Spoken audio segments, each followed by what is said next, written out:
The monster awakens. The dropship streaked through Earth's atmosphere as Zephyrian landing craft descended like metallic rain toward the planet's surface. Sullivan sat in silence, methodically checking weapons that Colonel Martinez had never seen before.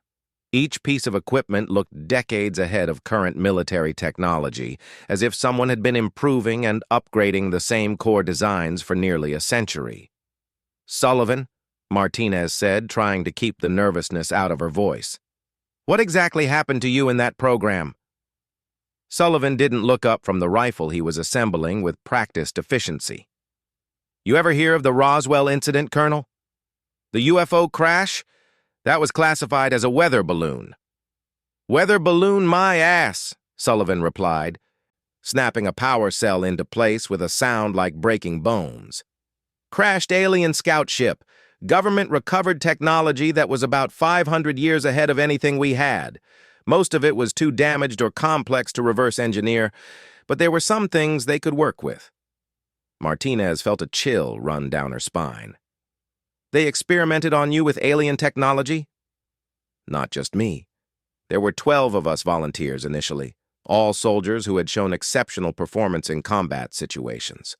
The theory was that human biology might be compatible with certain alien enhancements, given the right modifications." Sullivan finally looked up, and Martinez saw something haunted in his expression. "9 of us died in the first week. Couldn't handle the changes. Their bodies just broke apart. 2 more lasted a month before the enhancement turned them into something that barely qualified as human anymore. Had to put them down. And you?" "I was the lucky one," Sullivan said with bitter irony. "My body adapted. The alien technology integrated with my nervous system, my muscular structure, my cellular regeneration, made me into what they wanted, the perfect soldier." Their pilot's voice crackled over the intercom. "Colonel, we're approaching Command Station Alpha. You need to see this." Martinez looked out the viewport and felt her heart sink. The space station, that had been humanity's last command center, was now surrounded by Zephyrian warships, massive vessels that dwarfed anything humans had ever built, their hulls gleaming with an otherworldly metal that seemed to absorb light. "They're not attacking the station," the pilot continued, "just surrounding it." Sullivan studied the tactical display with the eye of someone who had been analyzing battlefields for decades. "They want to take command staff alive. Information extraction. They'll torture your admiral and her officers to learn everything about human military capabilities, population centers, resource locations." "We have to help them," Martinez said. "We will," Sullivan replied, standing and moving toward the equipment bay. "But not the way you're thinking." Before Martinez could ask what he meant, Sullivan activated the dropship's cargo bay doors. Wind and engine noise filled the cabin as he checked a parachute that looked far too small for a man his size. "What are you doing?" Martinez shouted over the noise. "What I always do." "Colonel," Sullivan replied, pulling on the parachute. "I'm going to hit them where they don't expect it." And then he jumped. Martinez watched in horror as Sullivan plummeted toward the space station, which hung in low orbit barely at the edge of space. No human could survive that kind of atmospheric entry without a proper re-entry vehicle. No human could breathe in the near vacuum at that altitude. But then again, she was beginning to understand that Sullivan wasn't entirely human anymore. Inside Command Station Alpha, Admiral Chen watched the Zephyrian boarding craft attached to the station's docking bays like mechanical parasites. The aliens had moved with terrifying efficiency, surrounding the station before anyone could react, then disabling the defensive systems with targeted electromagnetic pulses that left the crew helpless. "Admiral," Lieutenant Torres reported, his voice tight with fear, "they're cutting through the airlock doors. We have maybe 5 minutes before they breach." Chen nodded grimly, checking the sidearm at her hip. She wouldn't be taken alive, and she wouldn't give the aliens any information they could use against humanity. Around the command center, Her remaining officers prepared for their final stand. The lights flickered as the aliens cut deeper into the station's hull. Emergency lighting cast everything in an eerie red glow, making the tactical displays look like pools of blood. Chen thought of her daughter Emma one last time, hoping the girl would understand that her mother had died fighting for humanity's future. Then something impossible happened. The station shuddered, but not from the alien boarding tools. This was different. A series of rhythmic impacts that seemed to come from the outer hull sections where no ships were docked. Chen looked at Torres, who was frantically checking his instruments. "Admiral, I'm reading—" "I don't know what I'm reading. Something just hit hull section 7 with enough force to punch through 2 layers of armor plating. But there's no explosion, no decompression alert." Before Chen could respond, they heard it. The sound of metal being torn apart, not by cutting tools, but by something with incredible physical strength. It was coming from inside the station's walls, moving through the maintenance tunnels with impossible speed. On the main display, security feeds from throughout the station began showing chaos in the alien boarding parties. Zephyrian soldiers, creatures that stood 8 feet tall and were armed with energy weapons that could melt through tank armor, were suddenly screaming in their alien language and firing wildly at shadows. "What's happening?" Torres whispered. Chen watched in amazement as one of the feeds showed a Zephyrian squad advancing through a corridor. The lights went out. There were sounds of combat, alien shrieks of pain and fear, and then silence. When the emergency lighting came back on, the aliens were gone. Not dead. Gone. As if something had dragged them into the walls themselves. "Admiral!" came a voice from behind them, causing everyone in the command center to spin around.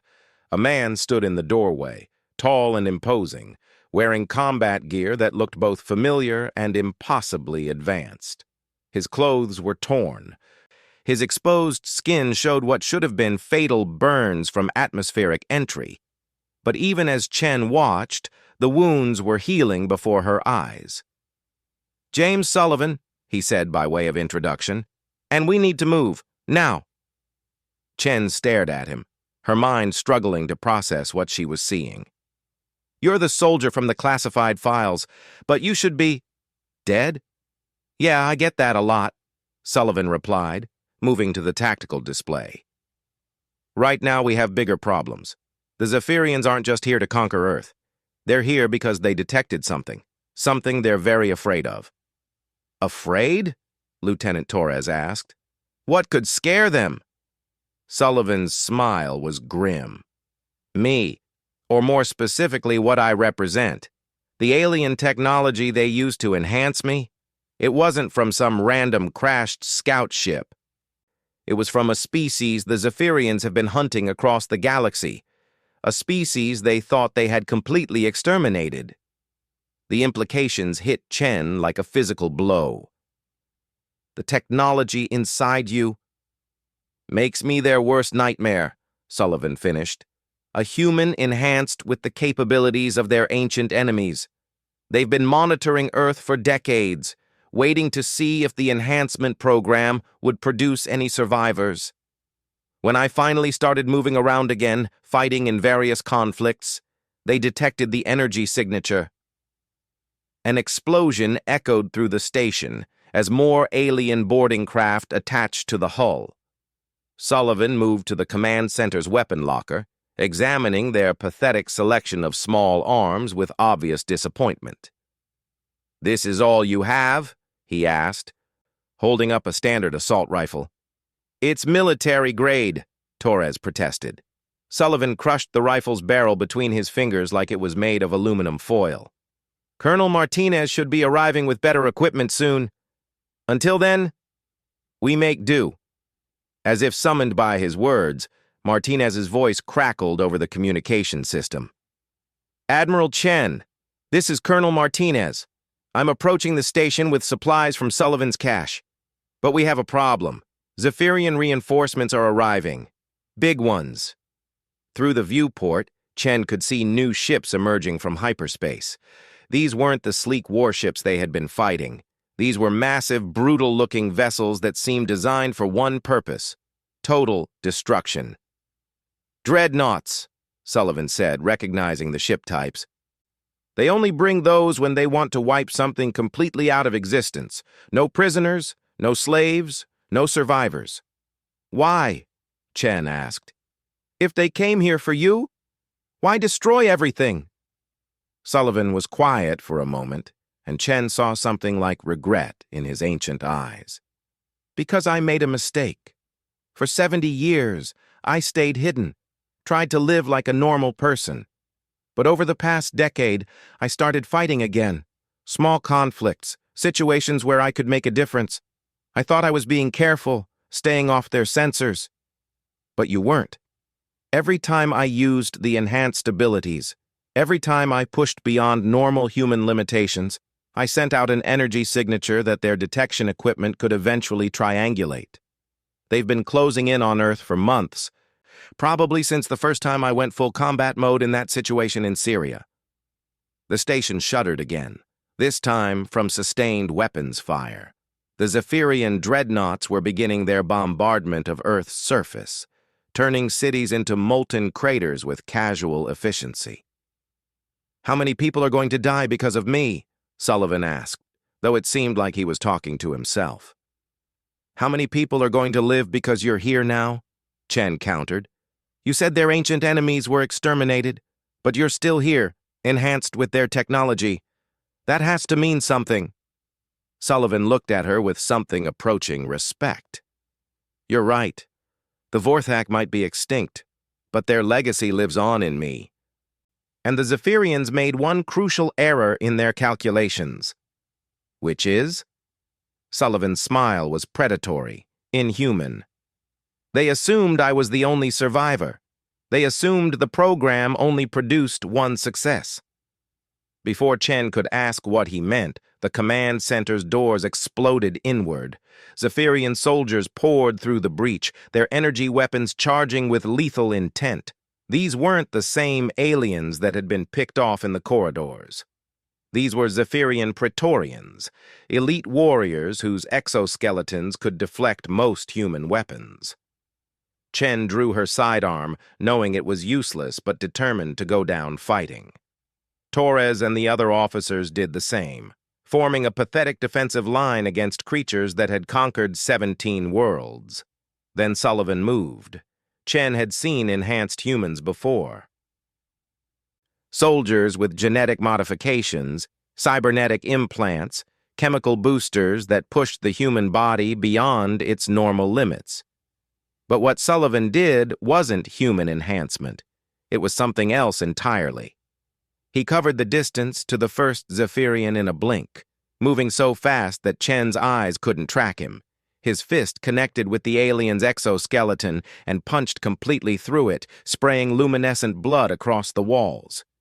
Before the creature could fall, Sullivan was already moving to the next one. The Praetorians tried to bring their weapons to bear, but Sullivan moved through them like they were standing still. He grabbed one by the head and twisted, separating it from the body with a sound like breaking glass.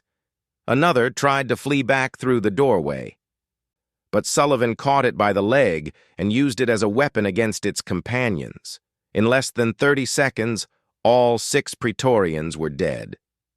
Sullivan stood in the middle of the carnage, breathing heavily but showing no other signs of exertion. The burns on his skin had finished healing, leaving only tears in his clothing as evidence of his atmospheric entry. "Admiral," he said, his voice perfectly calm, "I need you to contact every military unit still functioning on Earth. Every ship, every ground force, every resistance cell." "Why?" Chen asked, staring at the alien corpses. "Because I'm going to teach them how to kill Zephyrians properly," Sullivan replied. "And because this isn't just about Earth anymore. This is about making sure the galaxy knows that humans don't go quietly into extinction." Outside the viewport, more Zephyrian ships were arriving. The orbital space around Earth was becoming so crowded with alien vessels that they were beginning to interfere with each other's movements. Chen realized that the aliens were committing everything to this fight. Their entire fleet, their most powerful weapons, all to eliminate one enhanced human. "They're terrified of you," she said with sudden understanding. "Not of me specifically," Sullivan corrected. "Of what I represent. The possibility that their ancient enemies might not be as extinct as they thought. The chance that somewhere in the galaxy there might be others like me." He moved to the tactical display, his fingers dancing over controls with inhuman precision. The Zephyrians rule their empire through fear. They've never lost a war, never faced an enemy they couldn't eventually overpower. But the Vorthak nearly defeated them once, drove them back to their home systems before the final battle. What happened to the Vorthak? Sullivan's expression darkened. They were betrayed by someone they trusted. Someone who gave the Zephyrians the location of their homeworld in exchange for promises of mercy. The communication system crackled to life with Colonel Martinez's voice. "Admiral, Sullivan, are you receiving? I'm docking now with the weapons cache, but you need to know we're picking up massive energy readings from the Zephyrian fleet. They're charging some kind of superweapon." Chen felt her blood turn to ice. "They're going to destroy the planet." "Not if I get to their flagship first," Sullivan said, moving toward the docking bay where Martinez was arriving. "Admiral, I need you to coordinate the evacuation of as many people as possible. Get them to the deep shelters, the underground facilities. This is going to get ugly." As they ran through the station's corridors, Chen couldn't help but ask, "What makes you think you can stop their entire fleet?" Sullivan paused at the airlock, his hand on the control panel. "Because I've been holding back for 70 years, Admiral. I've been trying to live like a normal person, using maybe 10% of what the Vorthak technology made possible, but these aliens want to wipe out my entire species." The airlock opened, revealing Colonel Martinez and a cargo hold full of weapons that looked like they belonged in a museum of future warfare. "Time to stop holding back," Sullivan said, beginning to arm himself for war. The War. God Unleashed. Sullivan stood in the cargo bay, surrounded by weapons that represented 70 years of careful preparation and technological advancement. Each piece had been modified, improved, enhanced with a combination of human engineering and alien science that the Zephyrians thought was extinct. "Admiral," he said, pulling on armor that seemed to flow like liquid metal before hardening into an impenetrable shell. "I need you to broadcast a message on all frequencies, human and Zephyrian." Chen watched in fascination as the armor adapted to Sullivan's movements, covering him completely while somehow not restricting his mobility at all. "What kind of message?" "Tell them that the Vorthak send their regards," Sullivan said, checking a weapon that hummed with barely contained energy. "Tell them that the hunt begins now." Before anyone could ask what he meant, Sullivan activated a device on his wrist. The cargo bay filled with a shimmering field of energy, and suddenly Chen could hear alien voices screaming in panic through the Zephyrian communication frequencies. "What did you just do?" Martinez asked. "Announced myself properly," Sullivan replied. "Every Zephyrian ship in the system just detected a Vorthak energy signature at full power for the first time in 300 years. Through the viewport, Chen could see the effect of Sullivan's revelation on the alien fleet. Ships that had been moving in perfect formation suddenly broke ranks, some trying to flee, while others moved to converge on the space station with obvious desperation. "They're terrified," Torres whispered. "Good," Sullivan said. "Fear makes them stupid, and stupid enemies make mistakes." He moved to the airlock, but this time he wasn't planning to jump into space. This time, he was taking a ship.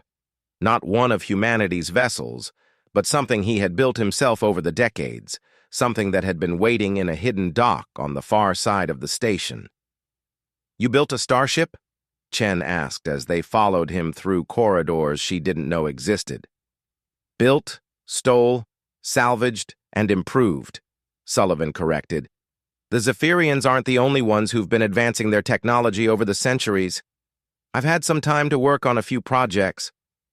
They emerged into a hidden bay that was easily twice the size of anything in the official station blueprints, and floating in the center, like a sleeping predator, was something that made Chen's breath catch in her throat.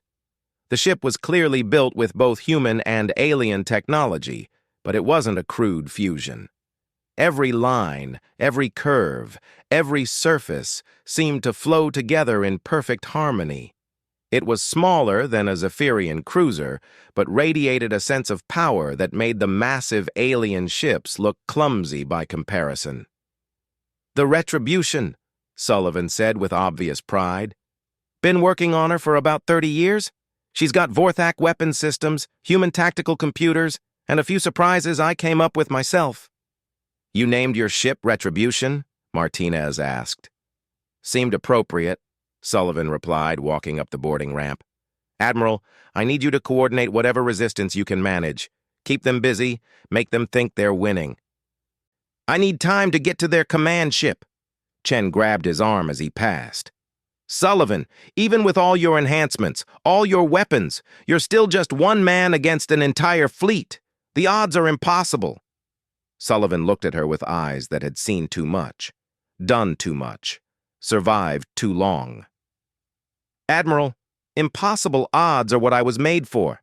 And besides," he smiled, and it was the smile of something that had been hunting in the dark for 70 years.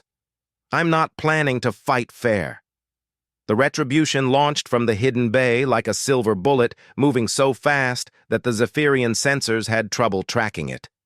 Sullivan sat in the pilot's seat, his consciousness partially merged with the ship's AI systems through neural interfaces that were far beyond current human technology. The first Zephyrian interceptor squadron moved to engage him, their energy weapons cutting through space in brilliant displays of destructive power. But Sullivan had been studying their tactics for months, analyzing their strengths and weaknesses through careful observation of their previous conquests. The Retribution twisted through their attack formation like it was dancing, its hull somehow bending space around it to avoid attacks that should have been impossible to dodge. Sullivan's return fire was surgical in its precision. Each shot found critical weak points in the alien ship's defenses, exploiting flaws that the Zephyrians didn't even know they had. 6 interceptors became burning debris in the space of 30 seconds. "Unknown vessel," came a transmission from the Zephyrian flagship, the voice of Supreme Commander Vex Thule barely containing his rage. "Identify yourself or be destroyed." Sullivan opened a channel, but what emerged from the speakers wasn't his voice. It was something else, something that seemed to come from deep within the alien technology that had transformed him. When he spoke, it was in the ancient language of the Vorthak, words that hadn't been heard in the galaxy for 3 centuries. The effect on the Zephyrian fleet was immediate and terrifying. Ships that had been moving in coordinated attack patterns suddenly broke formation. Some tried to flee the system entirely, others opened fire on their own allies in panic-induced confusion. "What did you tell them?" Chen asked over the communication channel. "That their genocide was incomplete," Sullivan replied, his voice now back to normal. "That the Vorthak have returned. That the debt of worlds will be paid in blood." The Retribution carved through the alien fleet like an avenging angel, its weapons systematically destroying every ship that came within range. But Sullivan wasn't trying to destroy the entire fleet. He was cutting a path directly to the command ship, where Vexthul waited with the weapon that could crack Earth like an egg. The Zephyrian dreadnoughts moved to intercept him, their massive guns charging with energy that could vaporize a city.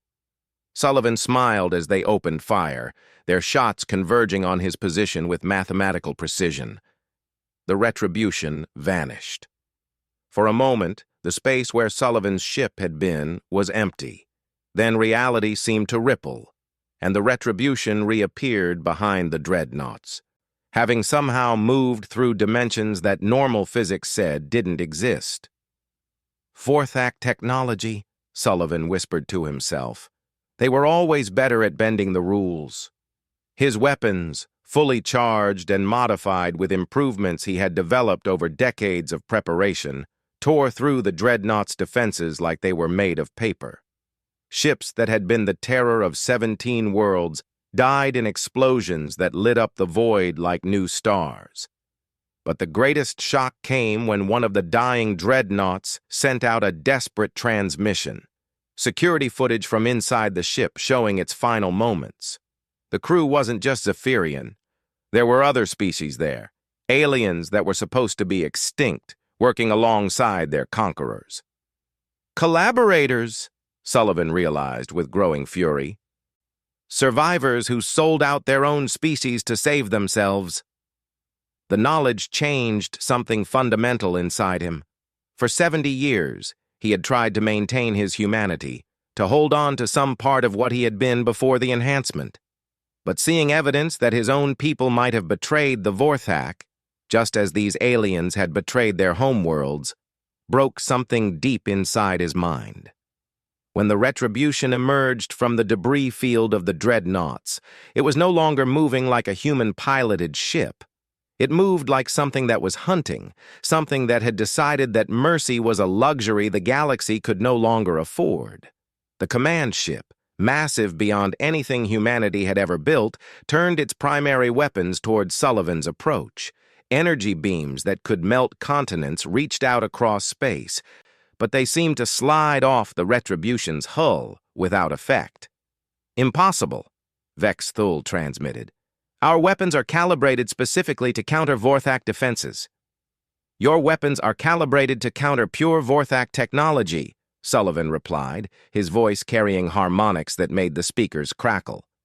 But I'm something new, something your species has never encountered before. I'm what happens when you give a human the tools to become a god of war. The Retribution slammed into the command ship's docking bay, tearing through armor that was supposed to be impervious. Sullivan emerged from his ship like a force of nature, moving through the alien corridors with purpose that was beyond human. Zephyrian warriors, creatures that had never known fear, fled before him. Those that stood their ground died so quickly that their nervous systems didn't have time to register pain. Sullivan moved through the ship like death itself, heading directly for the command bridge where Vex Thul waited. Behind him, he left a trail of destruction that would take xenobiologists decades to analyze. Some aliens had been killed with conventional weapons. Others showed evidence of having been torn apart by bare hands strong enough to crush their exoskeletons. Still others had simply stopped, as if their life force had been drained away by something that fed on their essence. The command bridge doors were made of metal that could withstand ship-to-ship weapons. Sullivan tore them off their hinges and threw them aside like they were made of cardboard. Vex Thul stood in the center of the bridge, surrounded by his surviving officers, all of them trembling with a fear that their species had forgotten how to feel. The Supreme Commander himself was trying to maintain dignity, but Sullivan could see the terror in his compound eyes. "You're not Vorthak," Vex Thul said, his voice barely steady. "You're something else. Something worse." "I'm human," Sullivan replied, advancing across the bridge as alien officers scattered before him. "I'm what humans become when you threaten everything we love."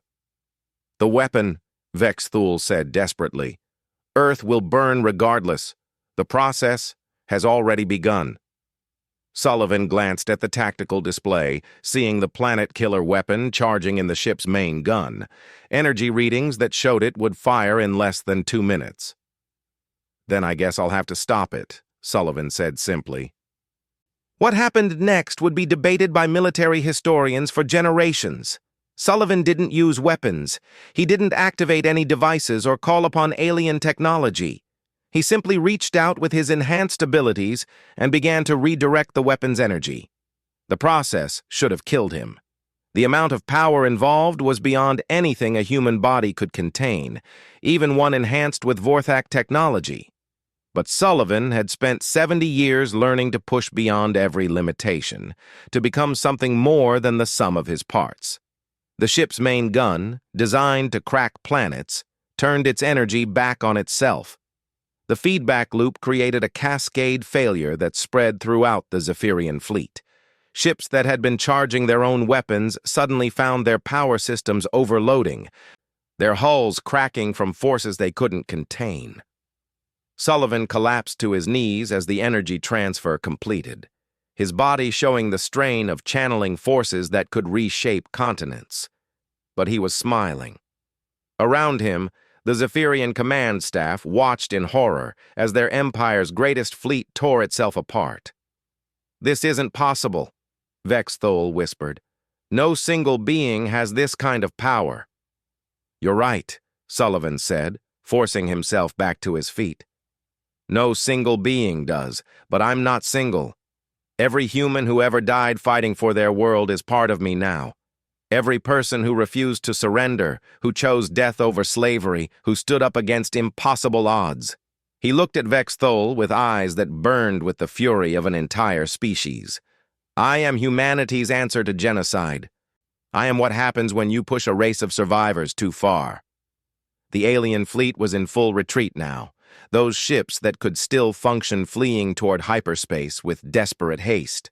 They left behind debris fields that would orbit Earth for decades, monuments to the day an empire learned that some species don't go quietly into extinction. But Sullivan wasn't done. As the surviving Zephyrian ships prepared to jump to hyperspace, he transmitted one final message, not to Vexthul, not to the fleet commanders, but to the entire Zephyrian civilization. "This is humanity speaking," he said, his words carried by communication systems across half the galaxy. "You came to our world to make us slaves. You planned to break our spirits and add us to your empire of submission. You failed." The transmission carried with it energy patterns that every Zephyrian sensor would recognize. The signatures of a species they thought they had exterminated, merged with something new and impossibly dangerous. "Take this message to every world in your empire. Humans do not kneel, humans do not surrender, and humans remember their enemies. The galaxy just got smaller for you, and we're coming." The surviving Zephyrian ships vanished into hyperspace, carrying with them the knowledge that their empire's greatest fear had come to pass. Somewhere in the galaxy, the children of Earth were learning to fight among the stars. Sullivan stood alone on the bridge of the alien command ship, watching Earth turn slowly below him. The planet was scarred but alive, its people emerging from shelters to see their blue sky free of alien ships for the first time in weeks. His communication device crackled with Admiral Chen's voice. "Sullivan, this is Command Station Alpha. We're reading complete withdrawal of enemy forces. Did we win?" Sullivan looked at his reflection in the ship's viewport. The enhancement had changed him again, pushing him further from humanity with each use of his abilities. His eyes now held flecks of light that had never been there before, and his skin showed patterns that might have been circuitry or might have been something else entirely. "We won the battle, Admiral," he replied, "but the war is just beginning." Over the following months, as humanity began to rebuild and explore the abandoned Zephyrian technology, stories began to spread throughout the galaxy. Stories of a species that refused to bow, of a single warrior who had faced an empire and won, of humans who fought like demons and never knew when to quit. Some civilizations that had submitted to the Zephyrians began to whisper of rebellion. Others requested audiences with Earth's representatives, wanting to know how they had achieved the impossible. The balance of power in the galaxy was shifting, and at the center of it all was a blue world whose people had decided that freedom was worth any price. Sullivan disappeared shortly after the victory, taking his ship and vanishing into the deep reaches of space. But occasionally, on worlds where the strong oppressed the weak, where empires crushed the innocent beneath their boots, Reports would surface of a lone human who appeared when the odds were impossible and the need was greatest. The galaxy was learning that some species evolved predators not to hunt prey, but to hunt other predators. And humanity had just announced that the hunting season was open. The metallic taste of defeat hung heavy in the recycled air of Command Station Alpha. Admiral Sarah Chen stared at the holographic display showing Earth's orbital defenses crumbling like sandcastles before a tsunami. Red icons blinked out one by one as the Zephyrian fleet carved through humanity's finest ships with surgical precision. "Ma'am, the Hercules just went dark," reported Lieutenant Torres, his voice barely containing the tremor of fear. "That's the last of our heavy cruisers." Sarah closed her eyes for a moment, feeling the weight of 7 billion souls pressing down on her shoulders. 3 months ago, the Zephyrians had emerged from the void with technology that made humanity's greatest achievements look like stone tools. Their ships moved without visible propulsion, their weapons tore through the strongest alloys like tissue paper, and their shields seemed to bend the very laws of physics. The alien commander, Vex Thul, had delivered his ultimatum with cold efficiency through every communication channel on Earth. Surrender unconditionally or face complete annihilation. No negotiation, no mercy. Humanity had 48 hours to decide. Those 48 hours had passed 6 weeks ago. "Admiral?" came a gravelly voice from behind her. Sarah turned to see General Marcus Kane limping into the command center, his weathered face bearing fresh scars from the Battle of Luna Station. The old soldier had been fighting in one conflict or another for nearly 40 years, but Sarah had never seen him look this grim. "Status report, General," she said, though they both knew the situation was hopeless. Marcus activated his personal datapad, casting a smaller hologram into the space between them. "Ground forces on Luna are holding for now, but barely. The Martian colonies went silent 12 hours ago, and Earth—" He paused, running a hand through his gray hair. "The Zephyrians have established orbital supremacy over every major population center. They're not bombarding yet, but they're making it clear they could wipe us out whenever they choose." Sarah nodded grimly. The aliens weren't interested in destroying humanity outright. They wanted submission, complete and total capitulation to their expanding galactic empire. According to intercepted communications, Earth would become another resource world, its population enslaved to mine precious minerals and manufacture goods for their alien overlords. "There's something else," Marcus continued, his voice dropping to almost a whisper. "I've been going through the old archives, classified files from before the space age. There's mention of someone who might be able to help." "General, with all due respect, now isn't the time for ghost stories," Sarah replied, though she couldn't keep the desperation from her voice entirely. Marcus pulled up another file on his datapad. "Project Lazarus, initiated in 1943, officially terminated in 1947. But the termination was a cover story. A man named James Sullivan, a soldier from World War II. He volunteered for an experimental program that was supposed to enhance human capabilities for warfare." Sarah studied the grainy black and white photograph that appeared on the screen. A young man in military uniform stared back at her, his eyes holding a determination that seemed to burn through the decades. "Marcus, even if this program existed and actually worked, that was over 80 years ago. The man would be dead." "That's just it," Marcus said, leaning closer. "According to these files, death might not apply to him anymore. The program used alien technology, Sarah.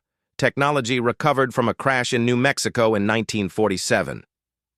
The irony wasn't lost on either of them. Humanity's potential salvation might lie in alien technology recovered decades before they officially made first contact. "Where is he?" Sarah asked, surprised to find herself taking the possibility seriously. "That's the problem. After the program was terminated, he disappeared. The last recorded sighting was in 1952, somewhere in the Rocky Mountains. The military wrote him off as dead, but there were rumors over the years. Sightings of a man who never seemed to age, always appearing in conflict zones where the odds were impossible. A new alarm began blaring throughout the command center. Lieutenant Torres looked up from his console, his face pale.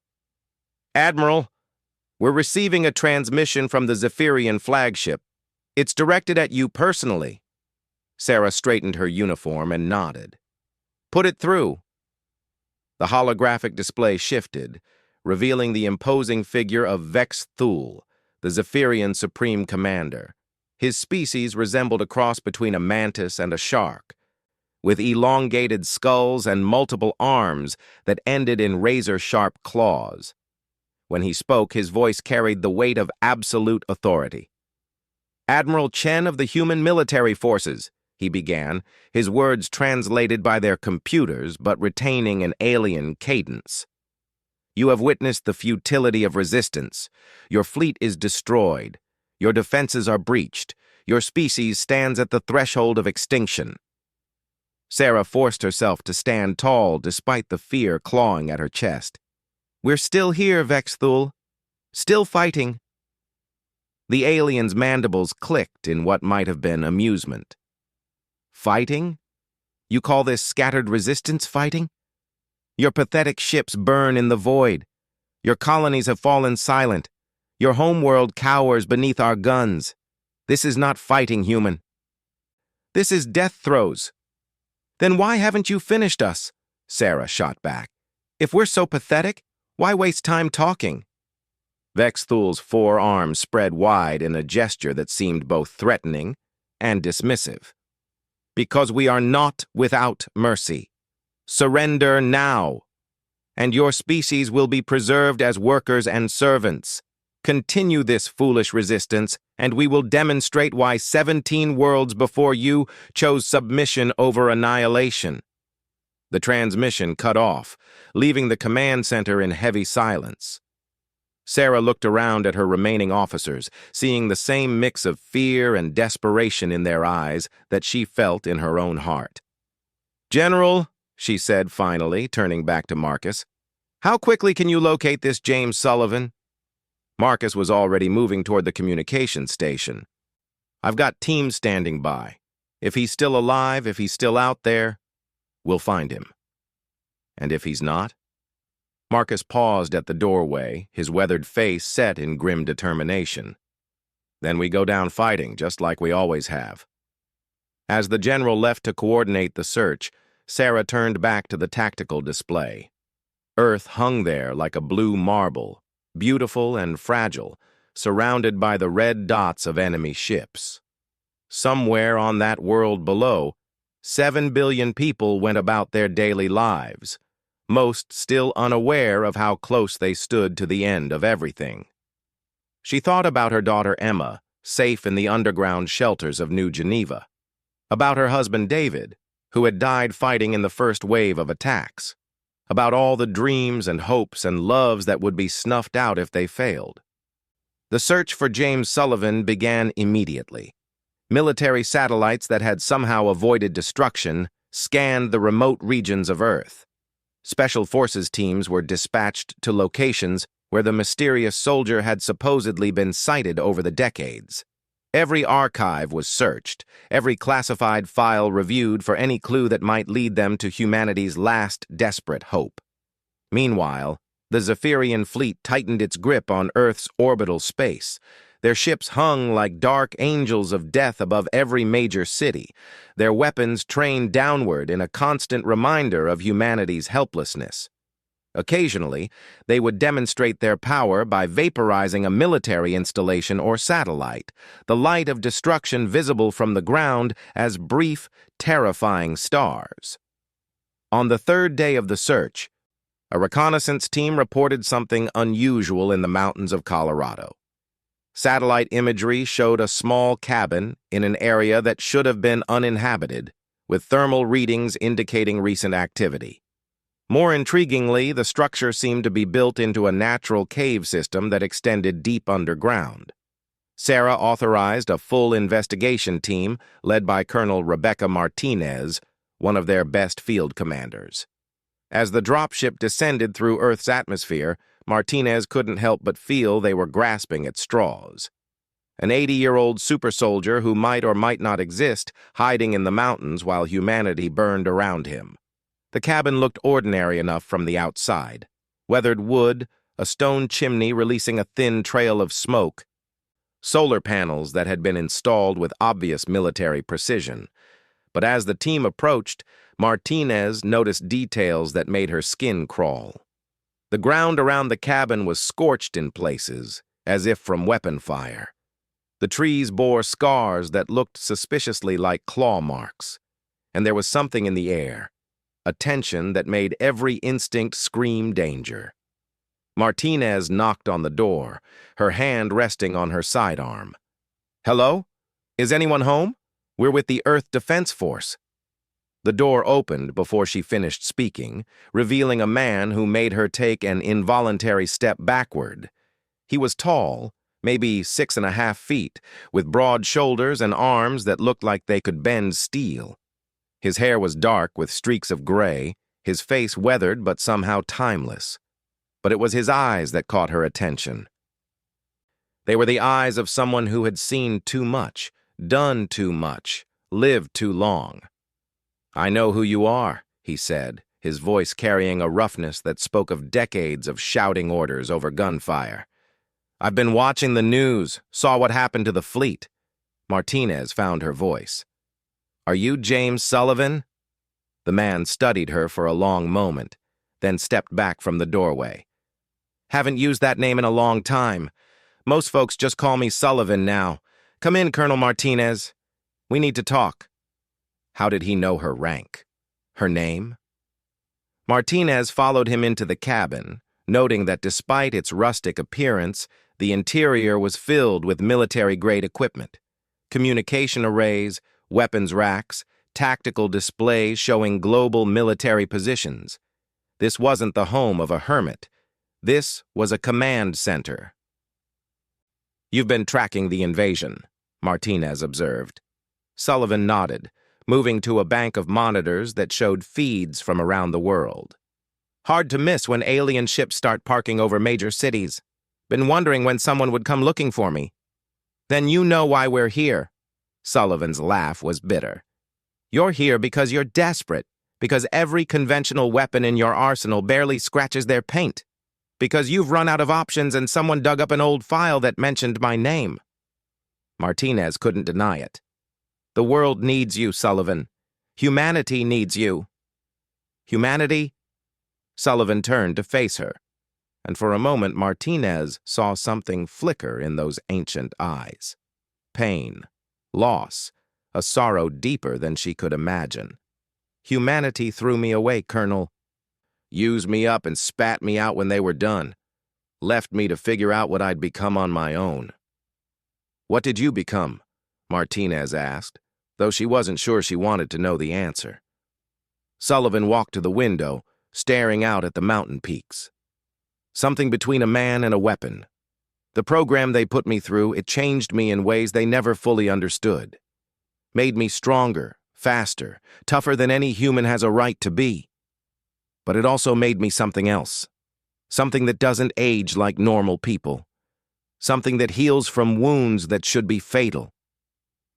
He turned back to her, and Martinez saw determination replacing the sorrow in his eyes. Something that was designed to fight when the odds are impossible. Before Martinez could respond, her communication device crackled to life. Admiral Chen's voice came through, tight with urgency. "Colonel, we need you back at base immediately. The Zephyrians are moving. All ships are converging on Earth's surface. They're done waiting." Sullivan was already moving, pulling weapons and equipment from hidden compartments throughout the cabin. "Looks like the decision's been made for us, Colonel. How fast can that bird of yours fly?" Martinez watched in amazement as Sullivan efficiently gathered what looked like enough firepower to outfit a small army. "What are you planning to do?" Sullivan shouldered a rifle that looked like it belonged in a science fiction movie and turned to face her. For the first time since she'd met him, he smiled. It wasn't a pleasant expression. "I'm going to do what I was made to do, Colonel. I'm going to remind these aliens why humans don't make good slaves." As they ran toward the waiting dropship, Martinez couldn't shake the feeling that they had just awakened something that had been sleeping for far too long, something that the aliens had no idea was coming for them.